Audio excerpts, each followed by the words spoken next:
ವಿಜಯಪುರ ಜಿಲ್ಲೆ ಸಿಂದಗಿ ಉಪಚುನಾವಣೆ ಹಿನ್ನೆಲೆಯಲ್ಲಿ ಬಿಜೆಪಿ ಪಕ್ಷದ ಪ್ರಬಲ ಟಿಕೆಟ್ ಆಕಾಂಕ್ಷಿಯಾಗಿರುವ ಮಾಜಿ ಸೈನಿಕ ಶಿವಾನಂದ ಪಾಟೀಲ ಸೋಮಜಾಳ ಹಳ್ಳಿಗಳಲ್ಲಿ ಜನಸಂಪರ್ಕ ಅಭಿಯಾನವನ್ನು ನಡೆಸ್ತಾ ಇದ್ದು ಜನರ ಅಹವಾಲು ಗ್ರಾಮದ ಕುಂದುಕೊರತೆಗಳ ಬಗ್ಗೆ ಚರ್ಚೆ ನಡೆಸ್ತಾ ಇದ್ದಾರೆ.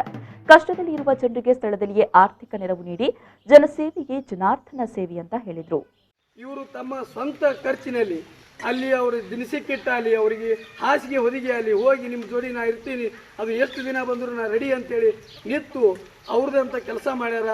ಈಗ ಅವರು ಈ ಸದ್ಯದ ಪರಿಸ್ಥಿತಿಯಲ್ಲಿ ಬಿ ಜೆ ಪಿಯಲ್ಲಿ ಅವರು ತಲ್ಲೀನರಾಗ್ಯಾರ. ಅದು ಬಿ ಜೆ ಪಿ ಒಂದು ಇದರಲ್ಲಿ ಕೋಟಾದಲ್ಲಿ ಸೈನಿಕರ ಕೋಟಾದಲ್ಲಿ ಕೊಡುವಂಥ ಆದ್ಯತೆ ಇದೆ, ಇಲ್ಲ ಅಂತಿಲ್ಲ. ಜನಸೇವೆ ಮಾಡುವಂಥ ಭಾಗ್ಯ ಅವರಿಗೆ ಎಲ್ಲರಿಗೂ ಸಿಗಲ್ಲ. ಅವ್ರಿಗೆ ಸಿಗ್ತದಂದ್ರೆ ಅವ್ರು ಮಾಡ್ಬೇಕಂತೇಳಿ ಅವ್ರದ್ದೇ ಆದಂಥ ಇಚ್ಛೆ ಪಟ್ಟು ಇಲ್ಲಿ ಬಂದು ನಮ್ಮದೇ ತಾಲೂಕಿನಲ್ಲಿ ಜನರಿಗೆ ನಾನು ಸೇವೆ ಮಾಡಬೇಕು. ಈಗ ಆರಾಮದಾರ ಅವರು GR ಗ್ರೂಪ್ನಲ್ಲಿ ಗಳಿಸ್ಯಾರ, ಆರಾಮದಾರ, ಆರಾಮಾಗಿರ್ಬೋದು, ಅವ್ರ ಅವಶ್ಯಕತೆ ಇಲ್ಲ.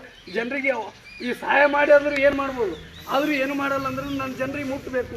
ನನ್ನ ಈ ಒಟ್ಟು ಅಂತರ ಉಣಲ್ಲ, ಅಡುಗೆ ಮಾಡೋದ್ರಲ್ಲಿ ಎಲ್ಲರೂ ಒಂದೊಂದು ತುತ್ತು ಉಂಡ್ರೆ ಅದು ಕರೆಕ್ಟ್ ಅಂತ ಹೇಳಿ ಈಗ ರೆಡಿಯಾಗಿ ಇಲೆಕ್ಷನ್ ಮಾಡಬೇಕು ಅಂತಂತಂದ್ರೆ ಈಗ ತನ್ನ ಸ್ವಂತ ದುಡ್ಡಿನಲ್ಲೇ ಇಟ್ಟು ಖರ್ಚು ಮಾಡುವಂಥ ವ್ಯಕ್ತಿ ನಾಳೆ ಒಂದು ಸರ್ಕಾರದ ಖಜಾನೆಯನ್ನು ಕೈಯಾಗ ಕೊಟ್ಟಾಗ ಯಾವ ರೀತಿ ಅದನ್ನು ಉಪಯೋಗ ಮಾಡ್ತಾರೆ ಅನ್ನೋದು ಇದು ಒಂದು ನೋಡಿದ್ರೆ ಗೊತ್ತಾಗ್ತದೆ.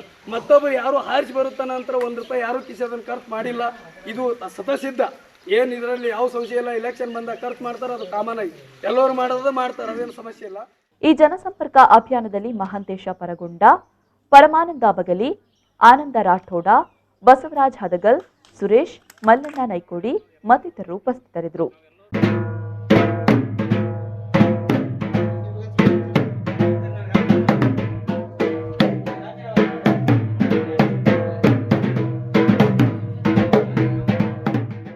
ಖಾದರ್ ಬಾಷಾ ಮೇಲಿನ ಮನೆ, V4 ನ್ಯೂಸ್, ಸಿಂದಗಿ.